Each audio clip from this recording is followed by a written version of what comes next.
too, and I know they've worked together very well. I look forward to that. The G7 used to be the G8. Barack Obama and a person named Trudeau didn't want to have Russia in, and I would say that that was a mistake, because I think you wouldn't have a war right now if you had Russia in, and you wouldn't have a war right now if Trump were president 4 years ago. But it didn't work out that way. But it used to be the G8, and now it's, I guess, what's that, 8 years ago, it switched over. They threw Russia out, which I claimed was a very big mistake. Even though I wasn't in politics then, I was very loud about it. It was a mistake in that you spend so much time talking about Russia, and he's no longer at the table, so it makes life more complicated. But you wouldn't have had the war. Other than that, I think we're going to accomplish a lot, and I expect to. And I think our primary focus will be trade, and trade with Canada, and I'm sure we can work something out. Yeah, very Thank good. you very much. Yeah, so much. Thank you very Mr. much.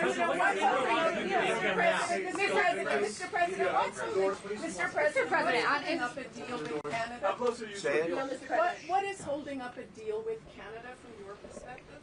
It's not so much holding up. I think we have different concepts. I have a tariff concept. Mark has a different concept, which is something that some people like. But we're going to see if we can get to the bottom of it today. I'm a tariff person. I've always been a tariff. It's simple, it's easy, it's precise, and it just goes very quickly. And I think Mark has a more complex idea, but also very good. So we're going to look at both, and we're going to see what we're going to come out with something. Hopefully. Mr. President, do you think a deal is achievable within days, within weeks? Is there that kind of runway? Yeah, it's achievable. Both parties have to agree. Yeah, sure. Mr. President, on Iran, have you heard any signals or seen any messages from intermediaries that Iran wishes to de-escalate the conflict? Yeah. What have you heard? What have you heard from the Iranians? They'd like to talk, but they should have done that before. I had 60 days, and they had 60 days, and on the 61st day I said, we don't have a deal. They have to make a deal, and it's painful for both parties, but I'd say Iran is not winning this war, and they should talk, and they should talk immediately before it's too late. And what would you say, in your opinion, what would it take for the U.S. to get involved in this conflict militarily? I don't want to talk about that. And you mentioned Putin. Do you think that he should have a seat at the G7 today, that it should be the G8? I'm not saying he should at this point, because too much water's gone over the dam, maybe. But it was a big mistake. Obama didn't want him, and the head of your country, the proud head of your country, didn't want him. This was a big mistake. You wouldn't have that war. You know, you have your enemy at the table. Even I don't even consider him. He wasn't really an enemy at that time. There was no concept. If I were president, this war would have never happened. But likewise, if he were a member of what was called the G8 at that time, it was always the G8, you wouldn't have a war right now. Why not? What material support and what intelligence support are you providing Israel? We've always supported Israel. We have for a long period of time, strongly. And Israel's doing very well right now.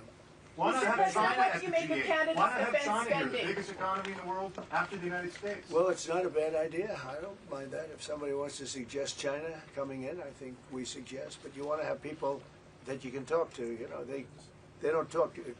Putin speaks to me. He doesn't speak to anybody else. He doesn't want to talk because he was very insulted when he got thrown out of the G8. As I would be, as you would be, as anybody would be. He was very insulted. And, I mean, he was thrown out by Trudeau, who convinced one or two people, along with Obama. He was thrown out, and he's not a happy person about it, I can tell you that. He basically doesn't even speak to the people that threw him out, and I agree with him. Go ahead. On immigration, why are you ordering ICE to target Democratic inner cities? What's behind that? I don't know what you're saying. You did a post last night where you said you want ICE to really target Democratic. Yeah, I want them to focus on the cities, because the cities are where you really have what's called sanctuary cities, and that's where the people are. I look at New York, I look at Chicago. I mean, you got a really bad governor in Chicago and a bad mayor, but the governor's probably the worst in the country, Pritzker. But I look at how that city has been overrun by criminals, and you know, New York and L.A., look at L.A. L.A., those people weren't from L.A. They weren't from California, most of those people, many of those people. And yeah, that's the focus. Biden allowed 21 million people to come into our country. Of that, vast numbers of those people were murderers, killers, people from gangs, people from jails. They emptied their jails out into the U.S. Most of those people are in the cities, all blue cities, all Democrat-run cities, and they think they're going to use them to vote. It's not going to happen.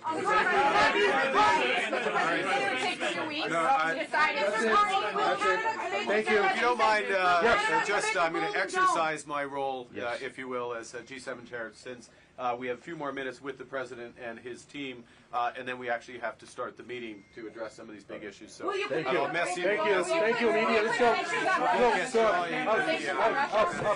Thank you. That's it. That's it. Thank you very much.